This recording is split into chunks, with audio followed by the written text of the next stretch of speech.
नमस्कार दर्शकों, बहुत बहुत स्वागत है आपका हमारे चैनल पे।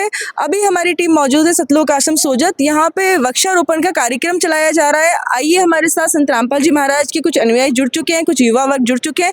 आइए इनसे जानते हैं वृक्षारोपण का क्या महत्व है और किस प्रकार से इनके गुरुजी इस मुहिम को चला रहे हैं। नमस्कार मैम। सत्य साहिब जी। आपका क्या नाम है, आप कहाँ से हो? मेरा नाम सुमिंदर सिंह है। मैं राजस्थान जिला अजमेर ब्यावर विजयनगर से आई हूँ।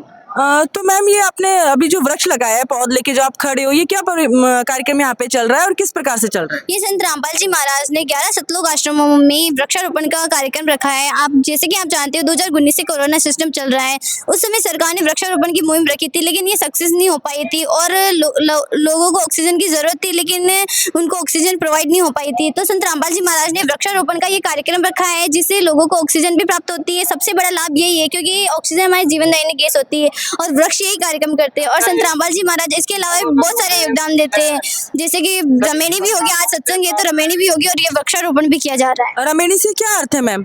रमेणी से अर्थ है कि दहेज मुक्त विवाह हो रहा है।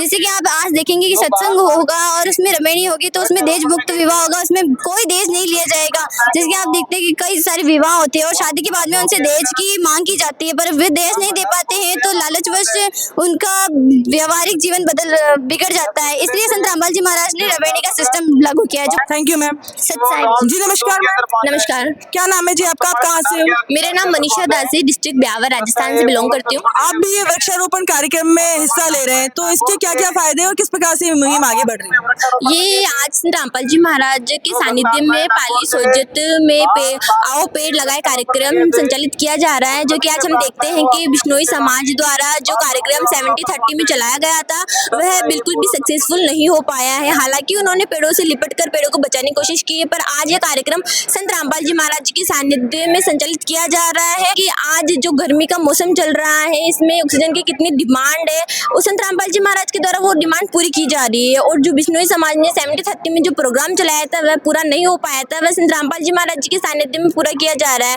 और तो और हम देख सकते हैं कि जो इस कार्यक्रम में बच्चे से लेकर जो वृद्धावस्था तक पहुंच गए हैं, जो कि आराम करने के कंडीशन में पहुंच गए, वह संत रामपाल जी महाराज के सानिध्य में अपने भविष्य के लिए ऑक्सीजन की डिमांड बढ़ाने के लिए पौध लगाने में जुटे हुए। आप देख सकते हैं ये रैली है जो हमारी निकल रही है संत रामपाल जी महाराज जी के सानिध्य में, वो ऑक्सीजन की डिमांड को पूरे करने में लागू है। ये जानकारी हमारे से साझा करने के लिए धन्यवाद मैम। धन्यवाद जी नमस्कार मैम, आप कहाँ से हैं और आपका क्या नाम है? सर साहिब, मेरा नाम लक्षिता दासी है और मैं राजस्थान ब्यावर विजयनगर से बिलोंग करती हूँ। तो ये सतलोक आश्रम सोजत में जो वृक्षारोपण कार्यक्रम हो रहा है, इसको पर्यावरण की दृष्टि से बहुत अच्छा प्रोग्राम चल रहा है ना। पर्यावरण की दृष्टि से बहुत स्वच्छ माहौल तैयार होगा, ऑक्सीजन मिलेगी और समाज के लिए किस प्रकार से ये लाभदायक होगा? समाज के लिए तो ये लाभदायक है ही सही, क्योंकि हम सब जानते हैं कि इतनी गर्मी में हमें सिर्फ ऑक्सीजन की और हवा की और अच्छी वायु की ज़रूरत पड़ती है। लेकिन आजकल बहुत ज़्यादा बिल्डिंग्स बन रही हैं तो पेड़ की कटाई हो रही है, जिससे कि हमें शुद्ध वायु नहीं मिल पा रही है। और इसी वजह से संत रामपाल जी महाराज के सानिध्य में इतने सारे वृक्ष लगाए जा रहे हैं, जिससे कि हमें बहुत सारी शुद्ध हवा और अच्छी वायु भी प्रदान हो। जी थैंक यू मैम। आप कुछ 2 शब्द बोलना चाहेंगे? यस, मैं ये बताना चाहूँगी कि जो पीपल के जो वृक्ष होते हैं जो ऑक्सीजन की डिमांड के लिए महत्वपूर्ण माने जाते हैं, उनका आज काफ़ी मात्रा में वृक्षारोपण किया गया है। जैसे सागौन है, वटवृक्ष है, नीम है आदि। और संत रामपाल जी महाराज के जो कार्यक्रम होते हैं ये केवल इनके आश्रमों में होते हैं, बाहर भी होते हैं, और इनके जो समागम होते हैं जो चर्चा में रहते हैं वो कब कब होते हैं और अगला समागम कब है? संत रामपाल जी महाराज जी के ये पौधारोपण हर वीकली होता है। ये समागम में तो बहुत मैक्सिमम डिमांड में होता है और हर वीकली में ये मैक्सिमम 100 पेड़ों को लेके चलाया जाता है। केवल उनके आश्रमों में होते हैं, बाहर भी ये लोग वृक्षारोपण का कार्यक्रम करवाते हैं संत रामपाल जी महाराज की अनुयायी?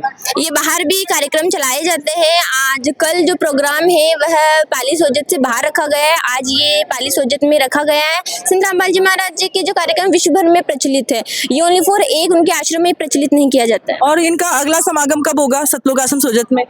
ये अगला कार्यक्रम है जून में, कबीर प्रकट दिवस का समागम आमंत्रित किया जाएगा, उसी में ये कार्यक्रम वापस रखा गया है। जी ma'am, thank you so much. धन्यवाद।